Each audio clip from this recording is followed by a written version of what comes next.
I don't know. I do know though that you have a situation where there is a class of pundits who get better bookings, who sell books, who make money and raise their profile off of being contrarian.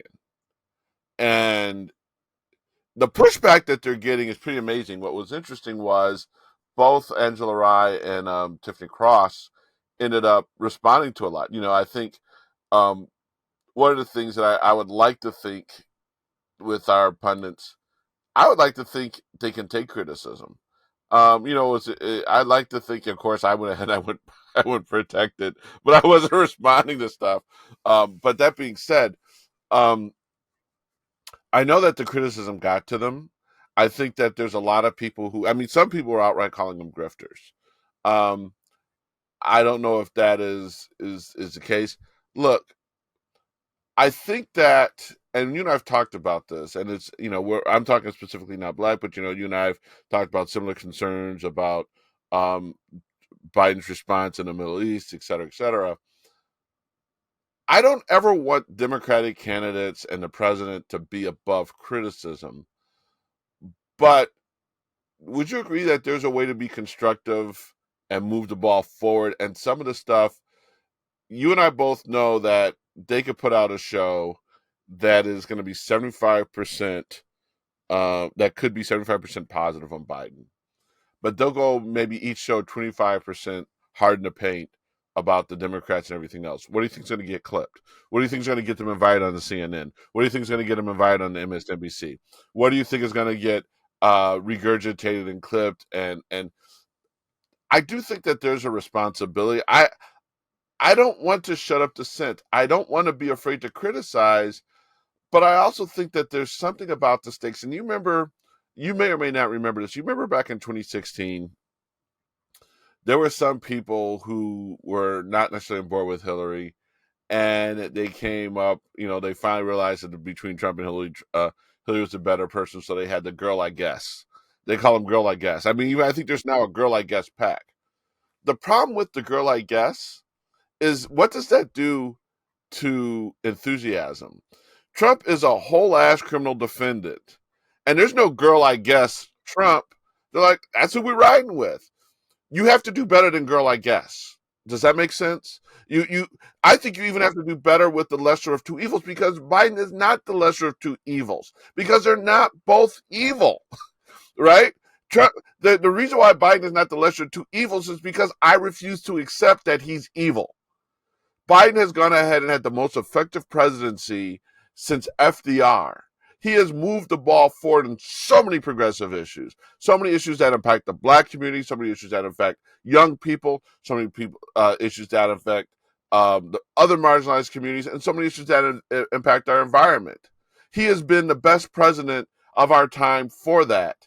And I refuse to go ahead and tolerate those who will say, I might support him because he's the lesser of two evils. No, there are not two evils in this situation. Yeah, I completely agree more. As you're talking, this stuff like this makes me passionate because a couple of reasons. I know we talk about Charlemagne, and you have an angle of Charlemagne that I can't obviously talk about because of the, I don't want to tell black people how to feel about other black people, right? But people who, and this isn't a Charlemagne issue, this is an issue across the board with Chris Cuomo, with Jake Tapper, with anybody who is across the board kind of painting this as a two as the lesser of two evils.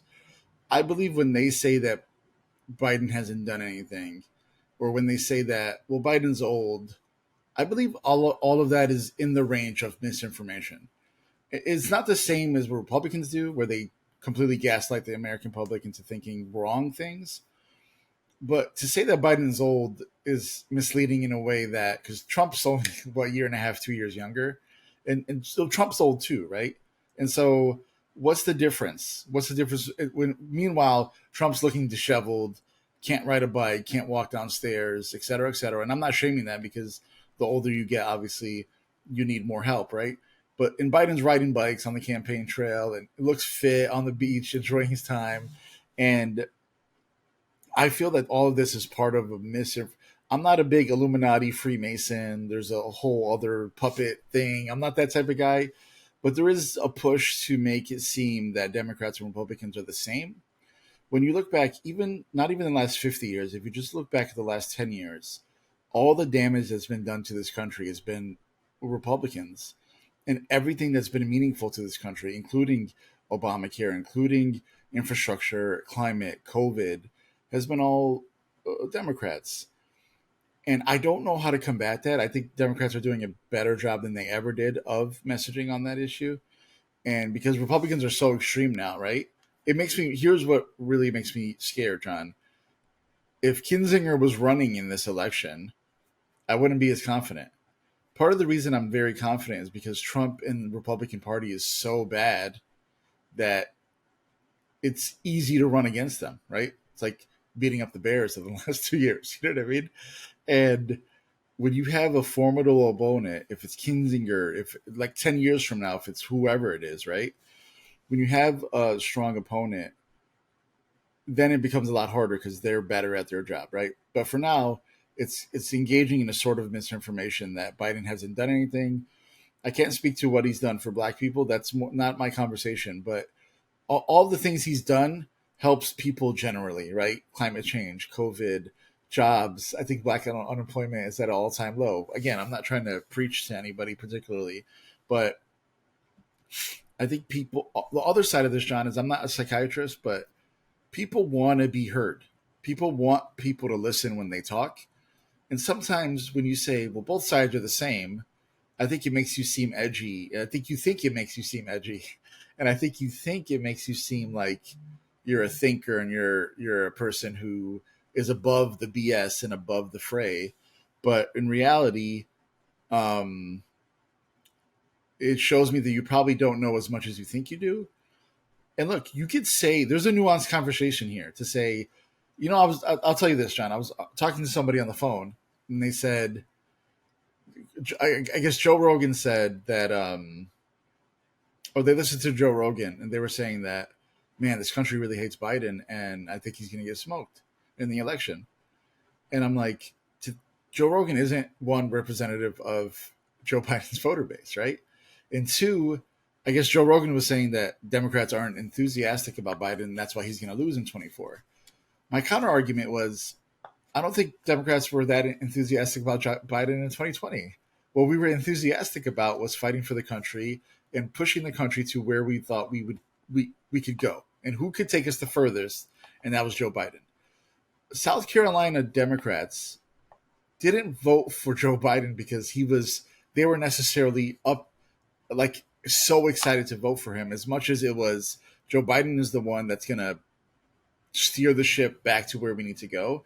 And then we could worry about who's next after that. For now, Joe Biden's the right guy for the job. So my argument to that person was, if you think people are voting for Biden because they're in love with him, I think you're mistaken on what's happening. There's two candidates, like you said last week. It's a binary choice. One guy is going to get us closer to the end zone than the other guy, and that's who we're voting for. Is there enthusiasm for Biden? Yes, but that's not what everybody's voting for. Democrats aren't the Republicans. We don't vote off enthusiasm alone. We don't vote off those issues alone. Does that make sense, John? I think to think that Biden, we're all up in arms and excited to vote for Biden, I think is wrong because there's different things that people are voting for. But ultimately, he won the 2020 election because he was the best person out of the two choices. And that's what I think happens in 24. I don't know. That was a lot of things to say nothing, but that's what I kind of feel about the whole thing. Well, I think the way you put it, I think, and I'm workshopping it here. I think what you're saying is that before there's a love for Biden, there's a pragmatism.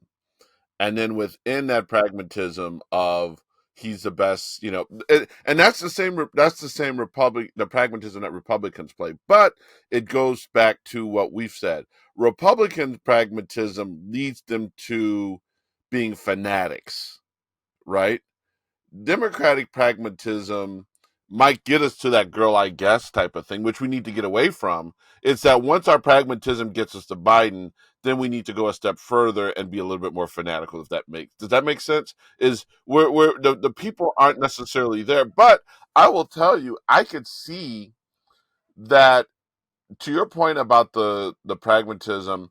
I could see in 2024 Biden, once we get really into it, I could see Biden's support being a little bit more fanatical, a little bit more like he's our guy, because when we went with Biden in 2020, it was truly that binary choice, and he is not going to do us, but he's not going to take us where Trump has taken us. But I think given what he's accomplished, that not only, and maybe that's the messaging point, that's why I said let's workshop this here, right? The messaging point can be both. It's going to be the pragmatic, he's the only thing standing between us and losing our democracy. But by the way, did you know? And go run down the list of the things that he's done that people should be excited about. And that's how you separate him from the lesser of two evils argument, right? That's how you separate him from he's the only thing standing between us and democracy. There's a lot of things, and in 2020 when he ran, he was untested as a president, even though he had served in the Senate for many years, for decades, and he was a two-term vice president. We still didn't know what he could do. He's shown us what he can do. And we know what another 4 more years of Biden would be. And I'm not just talking about as it relates to saving democracy. I'm talking about what look at how far he's gone in student loans. He did another quiet student loan move in the last week. So, but I get what you're saying, but I also think though that one of the big things is we have to pivot away from lesser of two evils, and we do need to go ahead and state the case about he is the only thing standing between us and our democracy. But that's something we state, that's a flag we plant, but that's not the only thing we sell. Because there is a lot to be excited. One, a lot to celebrate about what he and Vice President Harris have accomplished, and two, about what he will do over the next 4 years as it relates to all the issues we care about, whether it's gun safety regulations, gun safety legislation, the environment. There's talk about bringing back the child tax credit. There's a lot to truly run on, in addition to the dividing line of he's the only thing separating us from our protecting our democracy.